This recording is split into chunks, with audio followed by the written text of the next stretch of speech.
Scale. For my 12th birthday, I received a scale. It was sharp, clean, and well detailed. I thought it looked cool. I told myself that I could never reveal the scale to my family, and so I didn't tell them. The scale would mostly stay on one side.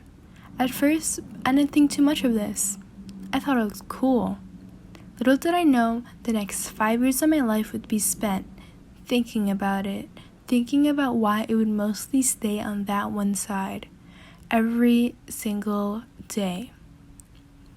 I started to play with the scale while no one was looking. I memorized the times when my family checked up on me. I successfully made a routine. This routine became an intricate, twisted pattern. I was doing a great job concealing everything. I thought I could conceal this forever. But over time, I grew more and more sick of this scale. I was tired of this endless, painful loop that I had set for myself. I only saw the scale tip to the other side maybe 4 or 5 times. I was frustrated. I wanted to throw it out. But I couldn't. I was too attached to it, and it was too attached to me. For 5 years, I developed my whole life around it. I distanced myself more and more from my family. It got to the point where they didn't even know much about me anymore. I blamed this on the scale. I kept on growing older and older. My family started wondering what was taking me so long, wondering why I didn't want to find pink. They had no idea that I was scared. They had no idea that I didn't want to lead the pink on. They had no idea that I didn't want to scare the pink away. And they had no idea that I was getting more and more lonely. Every day became an endless cacophony of pain, but I couldn't tell anyone. After all, what would they think of me? What would everyone think of me? I began to devalue my feelings more and more. I didn't care anymore. Didn't care about my friends and family. Didn't care about my well-being. I thought they deserved a better son. I knew they deserved a better me. Why was I given this scale? Why was I so different? Why was I like this? Why? After what felt like an eternity, I finally hit a realization. The scale didn't ruin me. I ruined myself. I made myself more and more distant. I made myself more and more secretive. It made me hate myself. I decided that I had to finally tell my family everything. At first, they didn't believe me. I mean, I wouldn't either if 5 years of pain and confusion were dumped on me. But they still offered their support. They still loved me. And for once, I felt honest, free. Free from the chokehold that I held myself to. I was finally able to grow. And for once, I felt like I could stop getting worse and start getting better. Blue, pink, does it matter? Love is love. Family reunion. I'm a piece of shit. A living sin. I can never win. I spent 16 years in the closet thinking I should be in a cell. I couldn't say it out loud.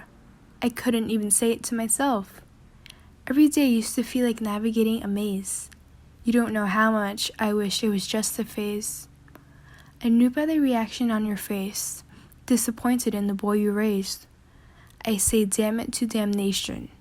Every day was a living hell. So what was I scared of? No oneself. No matter how much you wanted to, that book wasn't going to help. I don't need saving. I don't need help. I need to be myself, because that's the only person I can be.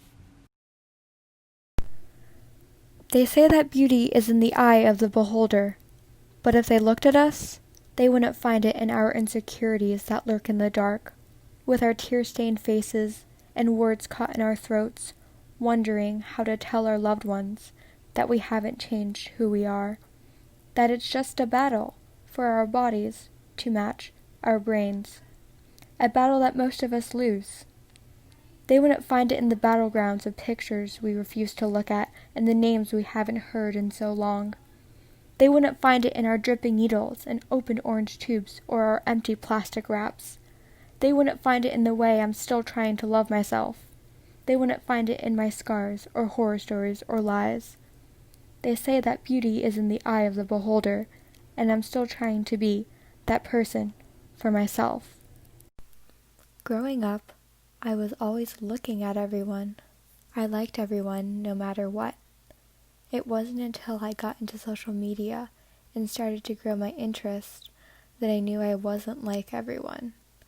My friends and I would always talk about who we liked, and I was so afraid to say I was in love with this one girl in my class. To cover it up, I always dated boys. One day, I finally had enough, and I said I liked this one girl, and of course, everyone was shocked. I didn't know what it meant, so I went online and researched. I learned there was a whole community. I had no idea. I ended up being bisexual, but I chose not to label myself. I know what I am, but I don't think I have to tell every person. My friends were okay with it, but the hard part was going to be my family. My dad and I never had a good relationship. Actually, we never even had a relationship. He was texting me one day and was saying that if a boy ever hurt me, he was going to hurt them, and I just replied, "I like girls too." I don't know why, but it was my time to say it.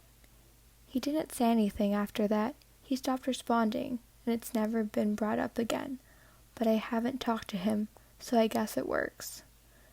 I was terrified to tell my mom. My mom isn't mean. She accepts everyone, but I was still so scared to tell her. Well, I never got the chance to tell her. My father ended up telling her, and then she told my whole family. They all accepted me, but that was taken away from me. To this day, my family and friends are the most supportive people I know. I even have an Instagram account dedicated to the community, and I post life updates and post funny Twitter posts.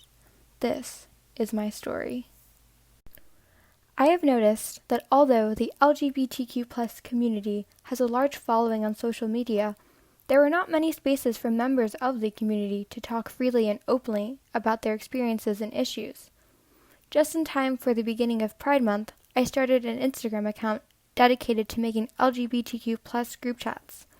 While there are many general LGBTQ+ chats, there are also sexuality-specific chats and chats for people under 16, and they have been a big hit among everyone, especially young people. The chats are moderated, and chat rules are set at the beginning, so they are a very safe environment for LGBTQ+ members to seek advice, support, or simply to make friends. It is easy to get involved. People need to contact my Instagram at We're Here and We're Queer, and they can be part of as many group chats as they wish.